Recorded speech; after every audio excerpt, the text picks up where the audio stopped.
Welcome to the Chof Zayin Adar Farbrengen. Chof Zayin Adar, Tafshin Nun Beis, I was 6 years old, and a young child, but I remember we were gearing up for Yud Aleph Nissen. There was conversations, talks, the Rebbe's Nun Gunim, and then Chof Zayin Adar came, and it was, I wouldn't say it was so much confusion, but there was a certain sense of urgency by all the adults around us, and obviously by the kids. We started saying Kapitel Chof, from Kapitel Chof till the end of Tehillim every Shabbos, and you know everything that Yud Aleph Nissen came. I remember I think my teacher even went in for Yud Aleph Nissen that year, and he came back. He was singing all the Nagunim, but it was it was a very different understanding, at least from my little 6-year-old self. It was a very different environment, and those had that urgency. We need the Rebbe to have a refuah shlema. Moving many years on, I went into Yeshivah, and over there we had one mashpia who, the Bachrim would talk, had had depression post Gimel Tammuz, and when he would talk Chof Zayin Adar, it would be a very urgent time. So how do we interact as Chassidim with Chof Zayin Adar? And so my father, a professor, doctor in Chassidus, the Rebbe told him, Chassid of the Rebbe. Chassid of the Rebbe told him to do a PhD in the Middle Rebbe, has many heroes from the Rebbe throughout his life. So what do you think? How do we interact as Chassidim today with Chof Zayin Adar? Okay, so we start off with a l'chaim.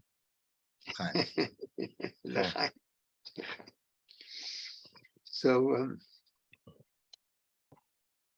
let me speak about Chof Zayin Adar as it affected me then, and how I see that as something relevant today, and a further insight that Baruch Hashem I was able to gain from the fact that this thing was being planned, and thinking more about Chof Zayin Adar and what we get from that today. So the first thing is, it was extremely moving, personally, in personal terms. Everything's b'hashgacha pratis. There was someone whom I had known for many years, and unfortunately his wife was passing away.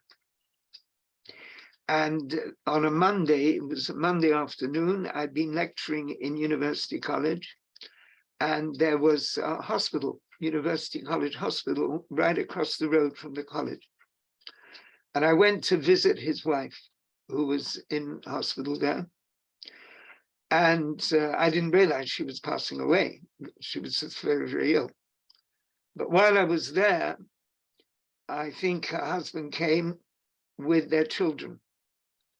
And basically it was the children saying goodbye to her, or her saying goodbye to the children. It was one of the most moving things I ever saw in my life. And very much filled with that emotion, I came back home. And then I was speaking to Rabbi Lou on the phone. So I wasn't saying. And suddenly his phone went dead. In those days, calls could interrupt each other. I suppose they can today as well. And he came back on the phone. He said, Rabbi Sudak just phoned me to ask if I knew why Rabbi Groen and Rabbi Klein had just driven off very fast to the oil. And I said, I didn't know. I didn't know why. And then a couple of hours later, he phoned and he said, the Rebbe had a stroke. And that's how I found out about it. And so this was tremendous issue. What does it mean? And to me, it meant the Rebbe was going through a transformation. The Rebbe was becoming Mashiach. The Rebbe was there at the oil, he had a stroke. It's going through a transformation. A few days later, there was a bar mitzvah in Northwest London, and my wife and I, we went, and there was a good friend of ours, Shri, Dr. Burke's almana now, Shri Burke, who was a therapist, her husband's a famous therapist, and we worked very closely with them, had a Tanya shir in their house for therapists. And she said, how's the Rebbe? How's the Rebbe? What's happened to the Rebbe? I said, the Rebbe is going through a transformation. I probably said to her, to become Mashiach, he's going through a transformation. So she said to me, the Rebbe is going through a transformation. If that's the case, the Chassidim have to go through a transformation. So we connected with the Rebbe, we have to go through a transformation. We have to change in some way. And I don't know if it was at that moment, but I came to feel two things. There were two hachlotas I made at that moment, maybe at that moment or maybe hours or days later, but within that time.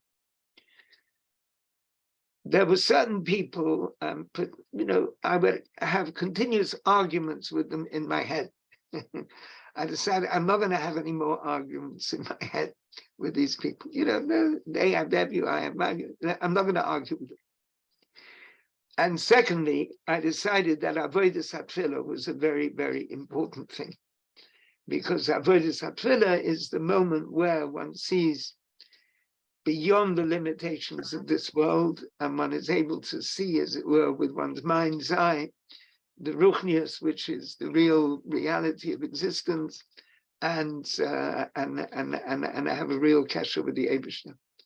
And that's what it's going to be like in the time of Mashiach, U'mola Oretz Deis Hashem. Now, that's what it meant to me, and occasionally I would go to Yeshivah and Farbreng a little bit, and that's the kind of message I tried to give over, the second message, about avodas hatfilah.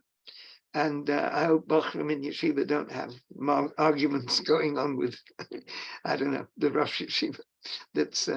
But that message about avodas hatfilah, I felt that was very important then, and I still feel it's important now, and it's a very important thing to plug. And in my academic work, given that Rabbi Nefastik is billing me as a professor, but as Moshe says, I'm a chassid, so the Rebbe told me, do a PhD. So I gave the Rebbe, continued. Rebbe could have said, forget about the PhD and do smicha, or do this or do that. So the last few years, my research topic has been avodas hatfilah. And I gave a paper on this in Boston at a academic conference a few years ago. I nudged a lot of shluchim at the shluchim conference before that. The academic conference is in December. So in the shluchim conference, every person I sat next to on a bus going to the oil, I would say, I better cut it short. I can see it's getting late. I would say, tell me what you learned about avodas hatfilah when you were in yeshiva, and what do you do now, and stuff like that. Anyway, and I interviewed women and children in school, what they think of, would they like their husband to come home late? I teach in a girls' school, the Beis Rivka here in London, the Lubavitch Senior Girls School. And we had a whole discussion. And in fact, this summer, Mummy and me, we're going to a conference in Frankfurt, the home of my ancestors, the Loewenthal family, where I'm giving another talk on that subject. So that I think is continually relevant. Now, just as a short nakuda, what has come to my thoughts, which particularly because of this event now that we're in, and every, Ein Beis Medrash Chidush, there's always something new. What was amazing after Gimel Tammuz was the way in which the Rebbe got beyond the difficulties of his situation and continued to be able to give very, very real answers to shaylas, to questions that people asked, A close friend of mine had a very, very deep problem, and the Rebbe gave an answer, via Rabbi Grona, and Rabbi Grona said, the Rebbe says to do this. The Rebbe didn't say anything. The Rebbe nodded or shook his head. And that was wonderful. That worked in a most wonderful way for him. There was another person who had a terrible difficulty with a non-Jewish girl, and he wrote into the Rebbe, or someone wrote in, and the Rebbe gave a direction, which Baruch Hashem, that person is now a mashpia. And then there was Yechidus. So I remember Shmini Atzeres being in 770 with the Rebbe on the balcony. And everyone is singing and singing and singing, and the Rebbe is there, and we're looking at the Rebbe, and I suddenly felt, this is Yechidus. And a moment later, a man, we were crowded together, a man just near me said, this is Yechidus. It was the thing that we felt together. It was the most amazing thing. So the Rebbe getting over that kind of difficulty. So now it's not after Chof Zayin Adar, it's after Gimel Tammuz. There's no doubt in my mind that the Rebbe gets over every kind of difficulty. And just as before he was Omed U'Meshamesh, and now he's Omed U'Meshamesh, and just as before we were seeking and wanting and desiring Mashiach with a very clear, tangible script how it's going to happen. Now, whatever the script is, with Chesamesim, with this and that, we want Mashiach now, Mamash, and the Rebbe is going to pull that off.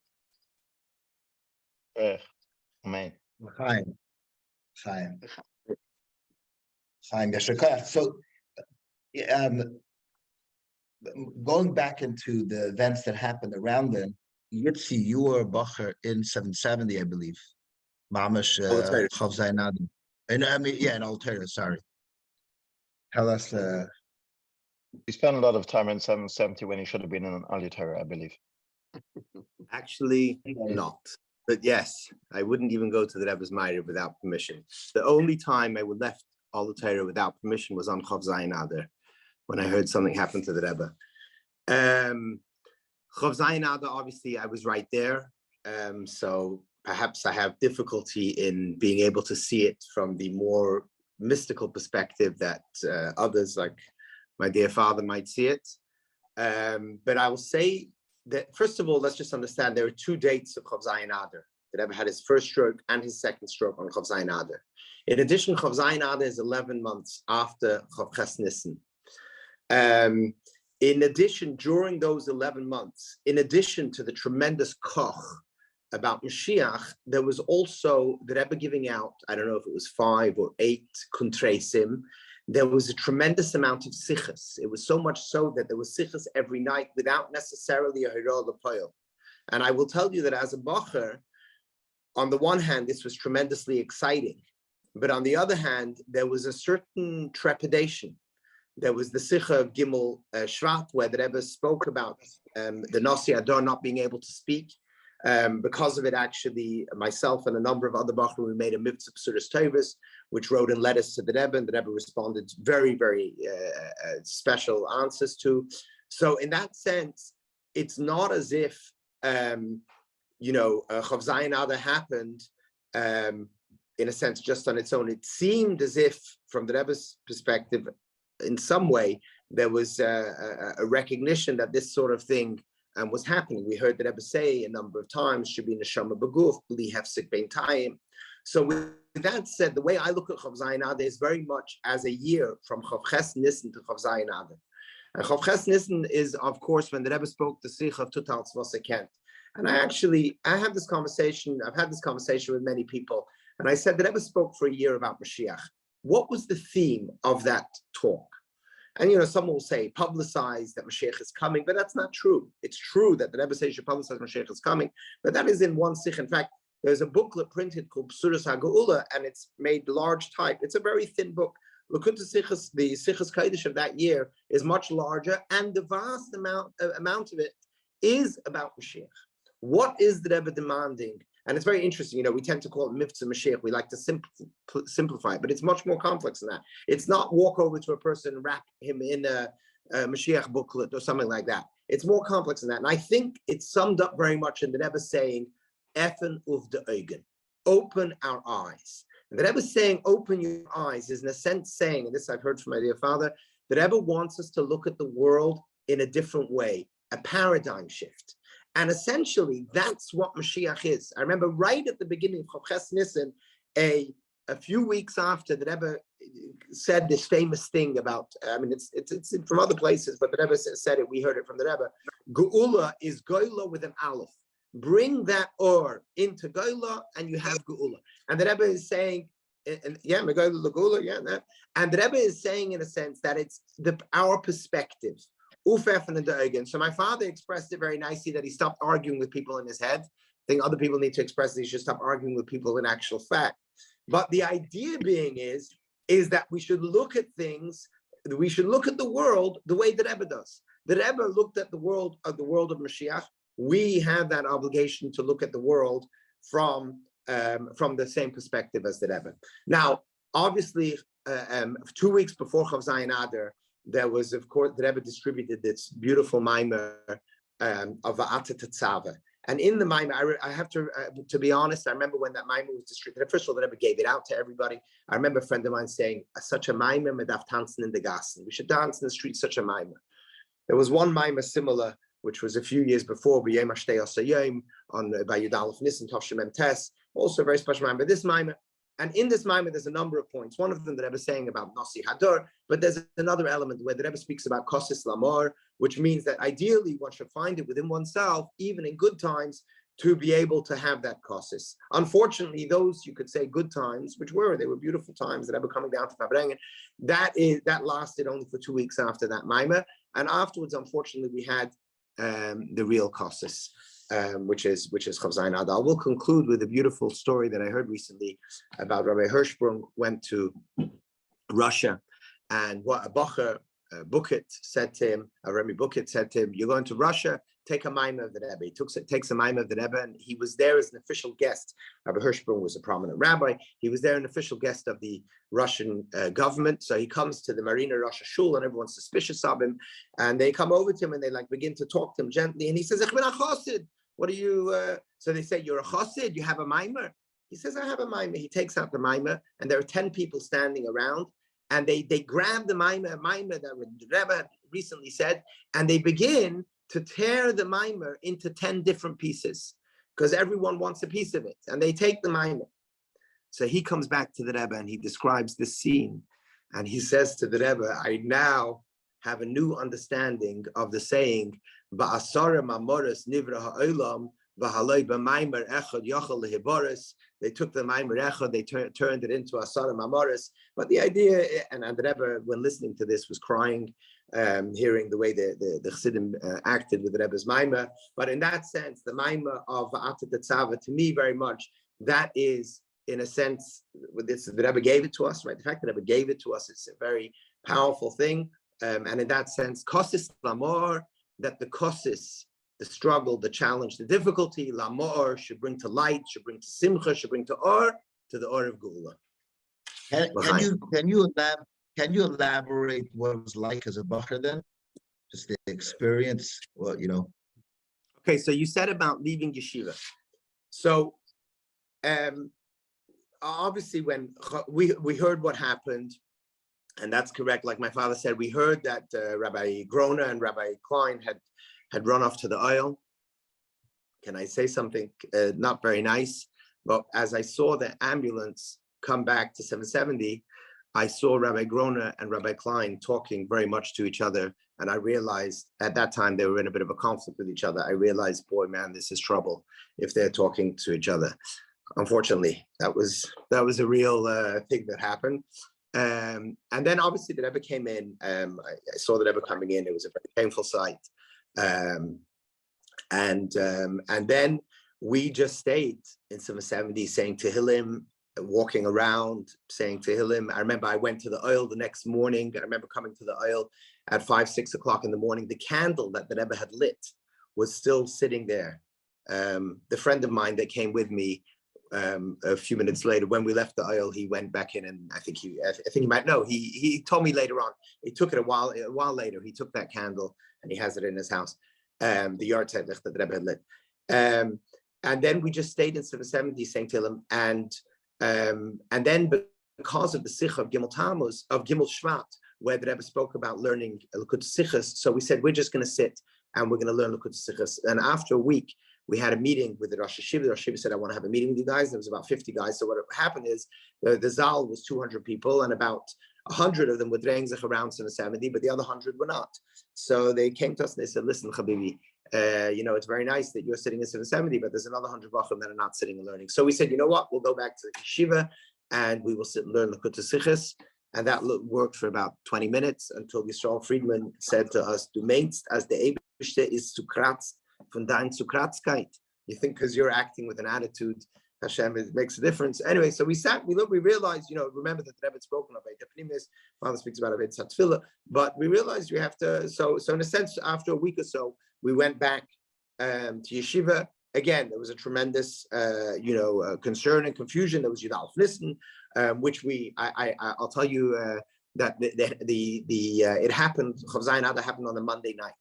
That Shabbos before, the Farbrengen of Chof Adar was a beautiful Farbrengen, very exceptional Farbrengen. And the reason is that if you're familiar, after Tafshim Mem Ches and Mem Tes, the Rebbe's Farbrengens are similar to the way the Rebbe said a Sikha, which was more in a flat monotone, which means without the Shaila and the Tshuva, without the question and the answer. That Shabbos was, the Rebbe said a Farbrengen like before Tafshim Mem Ches, with the Shaila and the Tshuva. It was a beautiful Farbrengen. It wasn't a very long Farbrengen. Beautiful Farbrengen. I'm not going to say who, but I went in, one of the Rosh Yeshiva, I went after Shabbos, Motzei Shabbos, Seder. I said to him, what do you say to the Farbrengen? He said, just like the old times. It was a very special Farbrengen. Sunday night, I remember sitting in Ola Torah, we're talking, how do we celebrate 90 years of the Rebbe? And a friend of mine says, take out all the benches of 770, bring in a band, and we just dance the whole night. That was the attitude that we had, but unfortunately, the next day was Chof Zayin Adar, and obviously, when we came to Yudalef Nissen, it was with a tremendous amount of pain. I will say another thing, that they sent out mitzvah tanks, 90 mitzvah tanks to the whole New York, and usually the joke would go is that you make a big traffic jam in Manhattan as a way of attracting attention, and you'd get some people happy and other people unhappy.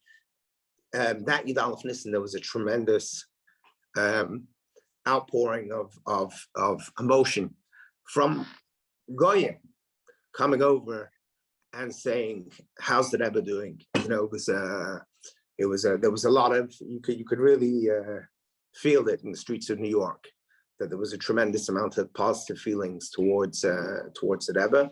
And then, there was Shavuos, where the Rebbe did come out, and then there was an operation, and then the Rebbe started coming out Tishrei, and that was a whole other dynamic of the Rebbe coming out every day and interacting with the Chassidim in the way that the Rebbe did, with great Mesiras Nefesh, but at the same time in the beautiful way that the Rebbe did.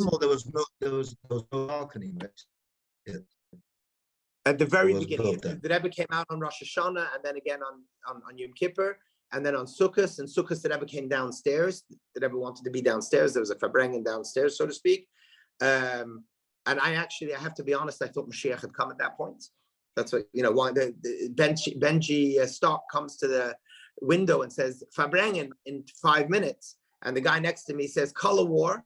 And the guy in front says, where should I go that I can hear the Rebbe speaking? And we thought that was it. But then the Rebbe came down in the chair, so we realized that Mashiach hadn't quite come yet. But I will be honest that there was one time that I actually thought that Mashiach had come already, and that was Nosei to Nosei.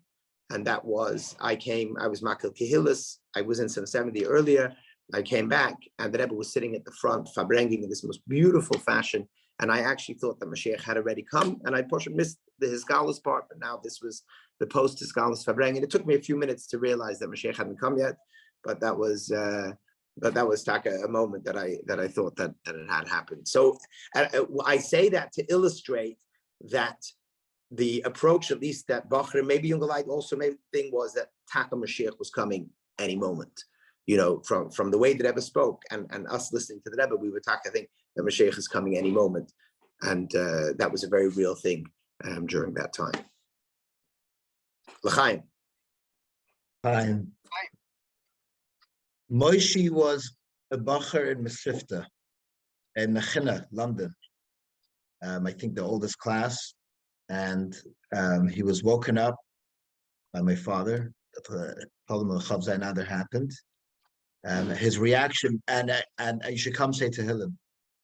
And there was such a pshittus then, his reaction was, say Tehillim. Of course the Rebbe is going to be okay, right?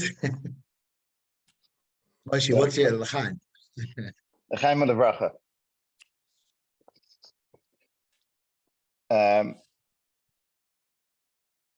I wasn't in 770 at the time. I was quite a young, naive, not fully focused teenager at that time. But Chof Zayin Adar was certainly a very big shock. The hindsight of Chof Zayin Adar, I think, is the very powerful part. As Yitzi said, we can't look at events in isolation. There was a continuation. There was Chof Ches Nisan, Totals, that we really need to focus. It's our mission. There's Aseh L'cha Rav in Tafshin Mem Chet. There was a big sort of empowering the individual that we need to do. Yes, after the first Chof Zayin Adar till the second Chof Zayin Adar, there were a lot of answers. I remember there's a hurricane in Florida, and there was a big thing whether in Miami they should evacuate or not, and they asked the Rebbe, and it was in all the newspapers that the Lubavitchers are staying, everyone else has left, and then the Rebbe told them to, because the Rebbe told them to stay with a nod of his head, and everyone stayed. And then the hurricane shifted around; it didn't hit Miami at all. And it hit the place where everybody ran to. It hit Kendall, which is where everybody escaped to. Yeah. And there was a lot of answers. And then after the second Chof Zayin Adar, we knew the Rebbe was there. And I have to say that looking now in Tafshin Pei Gimel, I think every person can say that the Rebbe is with us more than ever. There was a lot of times people would write pre-Chof Zayin Adar, and most people didn't get answers. There's a lot of requests that there was just no answer for. I feel now that I actually have more access to the Rebbe than I ever had before. It used to be that if you wanted to communicate with the Rebbe, number one, the best way was, of course, you got on a plane and you went to 770 and you stood and you watched the Rebbe, and you might not have stood in the front because standing right in the front is a little bit nerve-wracking, and right in front of the Rebbe. Nowadays, we can just communicate with the Rebbe directly. I remember I was having one Friday night, a very serious issue, a big challenge in the chinuch. I'm involved in chinuch. I've been involved in chinuch since Tafshin Nun Vav, in one way or another. And I was having, this was a few years ago, 10 years ago, I was having a very, very big issue. And I remember thinking, Rebbe, I can't write to you. I can't even write to you. And I went and I opened up Enigris. It might not be everybody's thing. I believe very strongly the Rebbe responds to the way a person approaches. And I opened up the Rebbe Enigris, and the Rebbe said the way to deal with this chinuch issue is not to address the person directly. Their friends will have an influence on them. And I was thinking, who's this person's friend? Should I communicate with them? Should I not? Within a week, by the time the next Friday night had come around, this person's entire circle of friends had changed. And they were now being totally engaged with people who were Chassidic people, very good role models, very good influence. And Baruch Hashem, the person is a fine young person, a Chassidic attitude. I think the Rebbe has sort of made himself more accessible. We can't look at Chof Zayin Adar and say, life stopped then. There was a change, a transformation, as Tati said. There was a transformation, and it continued after Gimel Tammuz. But we have to keep in mind that the Rebbe is still with us. And it's very nice to be nostalgic about the past. I like doing it myself. I find it very, very interesting. I have a huge collection of history books. I enjoy reading Yumanin, people's experiences in 770. But we need to remember that the Rebbe wasn't preparing us just for that day. The Rebbe was preparing us for now. Unfortunately, Mashiach is not here, which is no one's ideal. It's not the Eibishter's ideal. It's not the Rebbe's ideal. It's not even the person who might hate Yidden's ideal. We're living in a far from ideal world. But I think we've all been empowered and hopefully motivated that we need to move forward. And there are certain subjects that the option of, like speaking to people, when you speak to young people, I mean, how old am I? I'm 47. But when you're speaking to people, it's a pshitus by many people that, yes, we ask people for tefillin, matzah, all the sorts of different things that we are involved in as Chassidim. Whereas there used to be an attitude, that's the job of the shluchim and the very, very, like-minded people, maybe businessmen who are quasi-shluchim.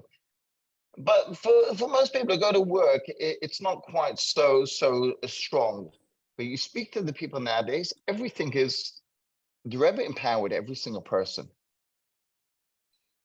And I think it's something that we need to really take to heart. And when speaking to young people, the kids have changed. Speaking to a 10-year-old in Tavshin Nun Vav, and speaking to a 10-year-old now, there's a certain level of pshitus and the way you can talk to a kid about Elokus nowadays that wasn't very prevalent 20 years ago, 30 years ago. There's something has changed. The air has changed. The attitude of people has changed. The attitude of the kids have changed. And I think it's something we really, really would need to grasp and to move forward. What I would like to do, you mentioned something about a B'suras Tevis thing you did. Do you want to elaborate about what that was? Was that it was actually based on a brother-in-law of ours, Michal Danov, who learned to Maimah Baal Peh. He wrote to the Rebbe and he said, I hope that the Rebbe gets Nachas Ruach from this. And the Rebbe responded that I get Nachas Ruach Rav, a lot of Nachas Ruach. And he did this a couple of times. And so afterwards it became a project where through all the Torah, we did it in many yeshivas. There were 2 minus 1 that Rebbe wrote Nachas Ruach. The next one he wrote Nachas Ruach Rav. I think the first one he learned the mimer a little bit after the Rebbe gave it out. The second one he learned it. Mamish, he wrote in the next morning that he learned the mimer. Right. That one was Nachas Ruach Rav. Yeah. And so it was taking the latest mimer of the Rebbe and learning about. I have copies. They put it up in all the Torah on the wall last year. A list of all the names who learned it, and the Rebbe responded. The Rebbe responded. It has an effect. Abdullah Yoda. It was a very, very special response that day. Unexpected response that came from the Rebbe for this thing, and it's showing that when one puts in, the Rebbe, when one puts in this extra effort, the Rebbe really appreciated it. So focus. So would you say that nowadays should be like a focus on learning the Rebbe's Torahs? 100%. Recognize that the Rebbe liked these, I don't know if you're going to call it a kunst, but like these new things. For example, they made a thing that they're going to learn around the clock. I'm trying to remember what the date was, but it's some date. Around the clock, they're going to learn in Yonei Gula Mashiach. This is right after Chof Zayin, like a week or two after. The Rebbe spoke then about that you learn in Yonei Gula Mashiach the way it is in Torah Shebichsav, Torah Shebaal Peh, in the Achreinim, biz L'kut Sichas from the Siddur Reinu. That's what the Rebbe said by the Sicha. So we learn the L'kut Sichas in Yonei Gula Mashiach around the clock. So the Rebbe's response was circling the date and writing that you're learning b'sho'ah zu mamish, that somebody is sitting and learning in Yonei Gula Mashiach right now, right? So in Australia, they learned at one time, in America another time, and so forth. So the Rebbe liked these things that, even though it was like a new thing, you could say it was just a kunst to learn about, but the Rebbe liked and appreciated that. I mean, you're obviously recognizing that when you do something new, it has an excitement. So yes, 100%. I mean, Baruch Hashem, nowadays this project, look at the sichas, where people are learning every week in a very beautiful fashion, 2 sichas a day, 2 sichas a week, and whether it's that or a person themselves taking on a hachlata to to learn Likutei Sichos in a way that they'll finish it. All of these are things I think that the Rebbe appreciated tremendously. And you have to remember also that the Rebbe invested a tremendous amount of time in Likutei Sichos. And the Rebbe a number of times actually said how, I'm putting in so much time. And I think the Rebbe said, besides for Avrumi Galitsky, who else is learning them properly? Or, the Bachrim or whatever. So in that sense, recognizing that Rebbe, if you recognize the amount of hours that Rebbe put into writing and look at sichos, to put that's it's really repaying a debt. Thank you, Yitzi. That was very interesting. So we haven't heard yet from my brother Mendy. Mendy is a couple of years older than me. Different reflection or somewhat, but although he was young at the time. So let's hear from my dear brother, our dear brother, Mendy. Mendy is a rabbi, and then he became a doctor also. He's a doctor in Toronto, a doctor, especially a younger man. Mendy, what's your thoughts? L'chaim. Thank you, Tati and Yitzi and Moshe for your inspiring words. Chof Zayin Adar for me is, as it is for everyone, is an important day in the calendar. It is also unique for me because it also happens to be my birthday. On Chof Zayin Adar, I was 8 years old, and I was a boy growing up in London. I went to the Lubavitch School there, called 135. What has struck me today and what remains with me today is that after Chof Zayin Adar, I went together with my father to the Rebbe, to Crown Heights for Yud Aleph Nisan that year. And as Yitzi described, it was a very unique Yud Aleph Nisan because it was after Chof Zayin Adar, but it had also been planned to be a special Yud Aleph Nisan anyways, because it was 90 years. There was a mitzvah tank parade with, I think, 90 mitzvah tanks, and there was the song Erech Yamim. I remember seeing the mitzvah tanks, going on the mitzvah tanks, and also feeling very proud that my brother Yitzi was involved in the mitzvah tanks at the time. But yet, during that whole visit, I did not see the Rebbe. And to me, it brings me back to what the Rebbe said on Yud Shvat, when he accepted upon himself the Nesius, Leg sich nit herein kein Vögelach im Bosom. The Rebbe said about the Mishkan, Moshe could have done it himself, and by the Beis HaMikdash, David HaMelech could have done it himself. But out of the great kindness, he has given the schus to the Yidden to do this work. And so for me, this Chof Zayin Adar, being there for Yud Aleph Nisan, and at the same time not seeing the Rebbe, although it's not something, not the way that I would choose it to be myself, but at the same time, the Rebbe says that it's out of the Rebbe's kindness that he's giving us the schus to do this, to do the work ourselves. what strikes me is that on the initial Yud Shvat, the Rebbe said that there are two types of Chassidim. There are Chassidim that the Frierdiker Rebbe had sent to work in the world, so to speak, in business, and others who are sent to work in Avodas HaKodesh, Shlichus. And the Rebbe says that for both of these categories, the job title is really just that, a job title. And the Kavana Pnimis is the Ruchnistic Shlichus that comes with whatever job one has. And so Chof Zayin Adar is a reminder to focus on that Kavana Pnimis of whatever job one may have, and to focus on the Shlichus that whatever it is, its purpose is to make a Dirbach and ultimately to bring Mashiach. So, L'chaim. If I could, And there's so much available.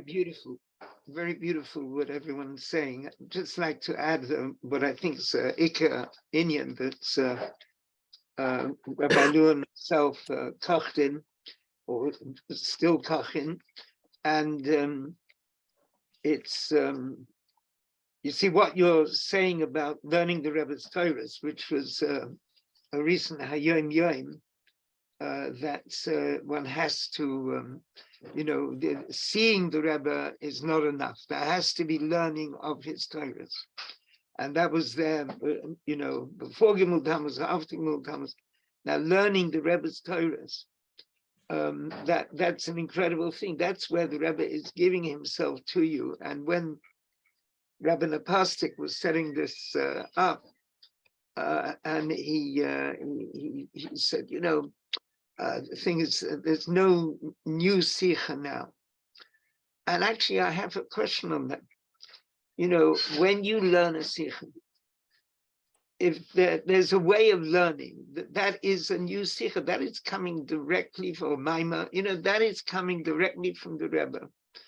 And Bichlal, all the Mamar, and the whole of Torah, it's you can be learning Gemara with the feeling that the Rebbe is giving you a share how to understand that piece of Gemara, even if there isn't a Sikha about that piece of Gemara.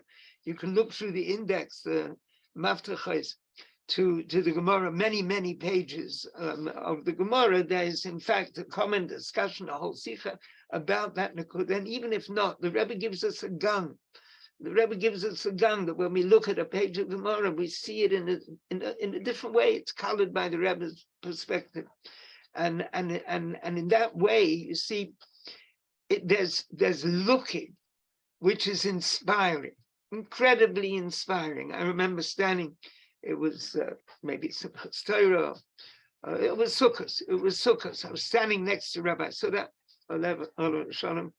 we're looking at the Rebbe, and the Rebbe was only about 12 feet away from us.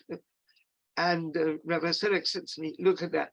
Melech beyofyoi techazena enecha. A king in his beauty, your eyes should see. Beautiful, beautiful thing. And radiance. It was something absolutely radiant, and the memory of that is still with me. But what was my response? What was I doing? It was a beautiful radiance. It was something absolutely wonderful. Maybe it changes my mahus in certain ways.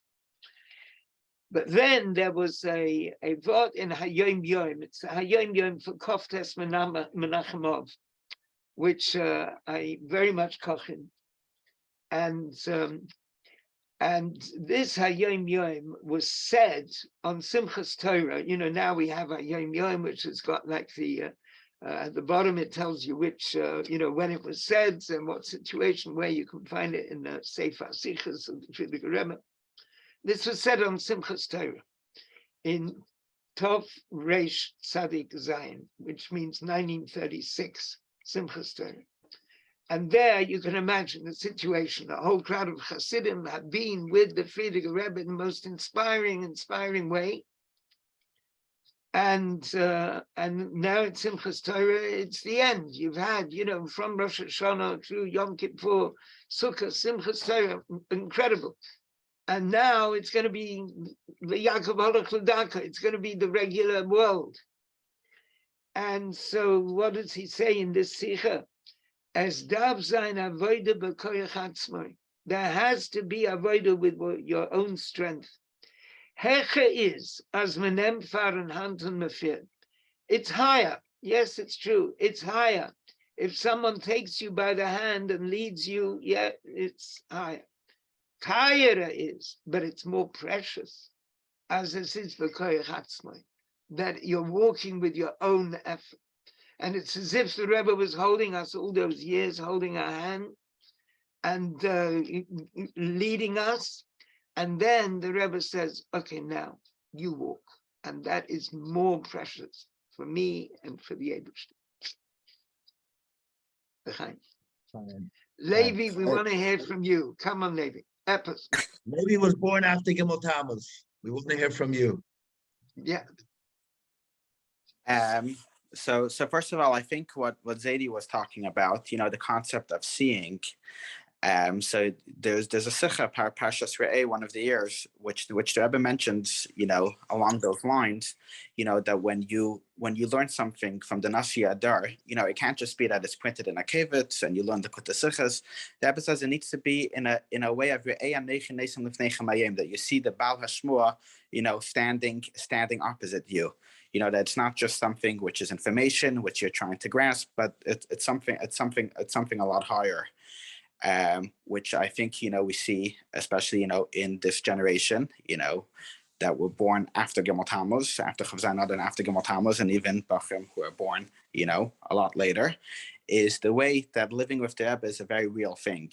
How when it comes to the Yom of the Pagra, the preparation that goes into it, the way you feel how a day which is special to the Rebbe, is our Simcha, is really something which is beyond time and beyond space, and I think the main thing is that personal connection, until up until Chof Zayin Adar, it happened b'derech mamela. Let's say my father was in Yeshivah, you came to the Rebbe's davening, you came to the Rebbe's Farbrengen, you got it automatically. Now it takes more work. You need to put more effort into it. But the main thing is, you see the Bachrim have a personal connection with the Rebbe. Shluchim, now the new generation of both the Shliach and the Shluchim moving on. And Shliach is born after Gimel Tammuz, and I think the main thing is that personal connection, which comes by learning the Rebbe's Torah. But more than that is writing to the Rebbe and feeling that this is who we are, and this is our schus. Can I add to that? Which is, I remember hearing a Sikha of the Rebbe. I was never able to find it in Tov Shemem Tes, and the Rebbe said something, and then the Rebbe said, that we should give it over to the people that are not present. And then the Rebbe said, there as a Frandiva zen and da oba nishta, und as a Frandiva zen and nishta oba da. And many, meaning there are those present, but they're not really present, and there are those that are not present, but are able to be present. And many years later, I thought that the Rebbe was talking about not only in space, those that were in 770 or not, but also in time. That there are people that they can be nishta, they weren't present physically by the Rebbe, but zen and da, they can still be present by the Rebbe. That's the miracle of our times. Amen. Something I think, feel free to argue, the Rebbe started in a CS Tafshin Aleph. The Rebbe wanted people to go out on shluchas. Why do we idealize, Gershon Mendel and Rabbi Sudak, the pioneers, the Boraskin, the pioneers of the shluchas movement, is because the Rebbe was really fighting an uphill battle. People were very comfortable living in Crown Heights at the time, and they were Chassidim of the Frierdiker Rebbe. And the Rebbe had to kind of change that culture. Don't live next to me. Go move out on shluchas.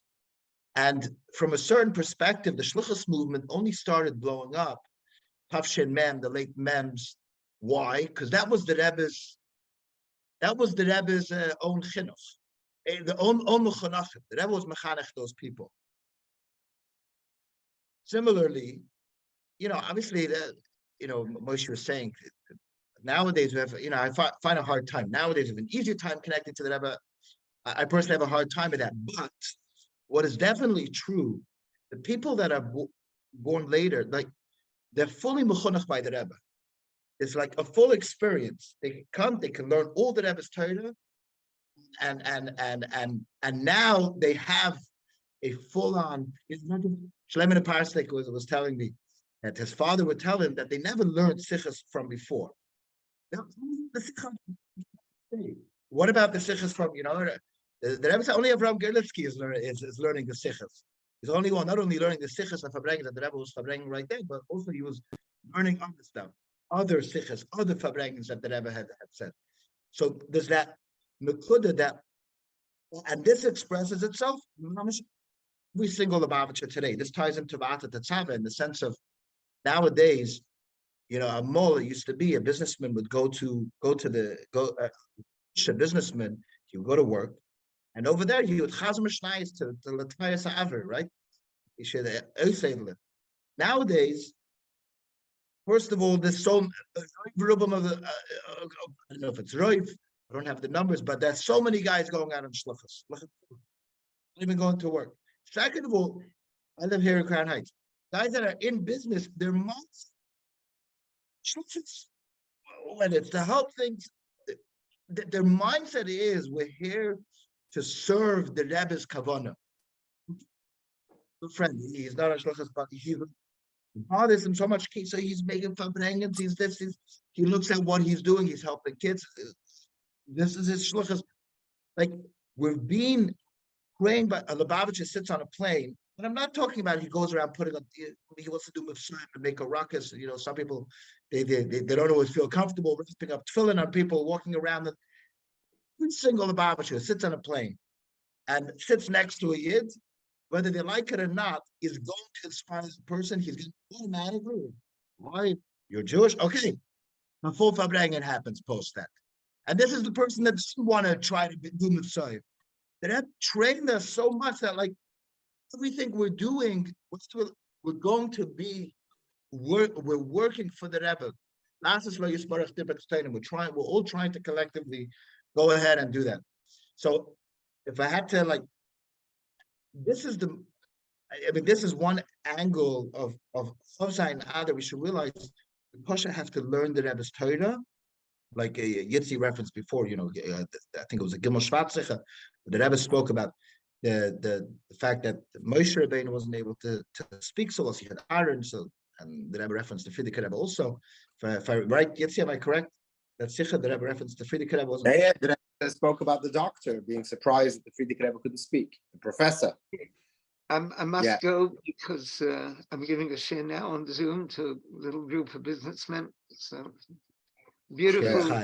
Shliach. Thank you very, very much. Thanks everyone, and thanks to Rabbi Pastor and to Muski. Yeah, thank you. Thanks. Yeah, all the best. So the I'll just finish off 1 minute. Basically, this is the mindset. So we have to realize, Vata Tetzava talks about how we have to have our etzem and neshama shining. We have to realize that the Rebbe Moshe was megala our etzem and neshama, and the fact that so many of us are going on shlichus, the fact that so many of us, even if we're not on shlichus, our mindset is to do mitzvah on that person right away. I think a guy who was a very wealthy guy, close friend, he was funding a yeshiva at $13,000 a week. He was running, and he told me one morning he was flying in Germany, 5 a.m. with his son in business. His son's like, why are we up so early? And his son said, we're doing this to pay for the yeshiva. This is what we have a fancy house. We're not good. We're doing, this is what the Rebbe has done with Va'atat 7 collectively, change our mindset that etzem and neshama should be shining. So we should learn sichos. And by the way, the Mashiach's office, they're putting out a curriculum called Mashiach Mindset, where it covers topics that are familiar topics. That there's a new gives us a new mindset for Mashiach, gives us the Rebbe's coup, these things, some Mashiach. And also there's an interesting, coming soon, Pesach. Also, Pesach is like the time, that's like the time to Kach Mashiach, that's what it is. The last year, Mashiach has put out this beautiful program for Chabad houses, where like the whole day is like a Mashiach take away. Now they're putting out another one for Anash, where each person can do it themselves and with their own family, and also Shluchim. They have, like last year, they're continuing another thing for Shluchim to run in their communities. Then there's this other program that they developed for ladies, where they I forget what it's called. Pre-experience for the goal, where ladies can run they can run in their Neshei Chabad, really the Rebbe's the Mashiach, to how to look at the world with Mashiach mindset. So l'chaim, we can take out from Chof Zayin Adar. We should learn the Rebbe's Torah. We should realize that the Rebbe educated us. We are the Rebbe's Mechanachim from Va'ata to Tam, from all of the Rebbe's Torah. And let's learn. The ikar is we should learn. We should learn the Rebbe's Torah. That's like the Bachrim and Nundalad when they came, and Nunbeis when they came back to Tali Torah. Right? If I understand correctly, you guys you were learning Samach Vav Yitzi, and you made a deal with Van Holler that you'll come back only if you learn the Rebbe's Torah, right?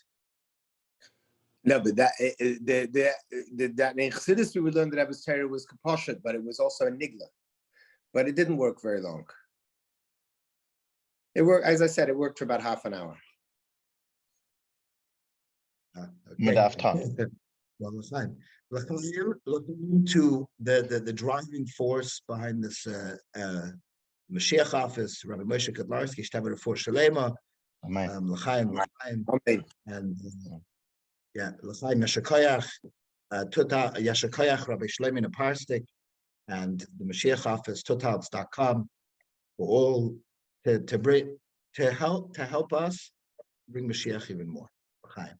And how would the Rebbe conclude, especially in the last years, the Farbrengen, every Shabbos, the Rebbe would conclude by going, ah, yeah, yeah, yeah, yeah, yeah, yeah, yeah, yeah.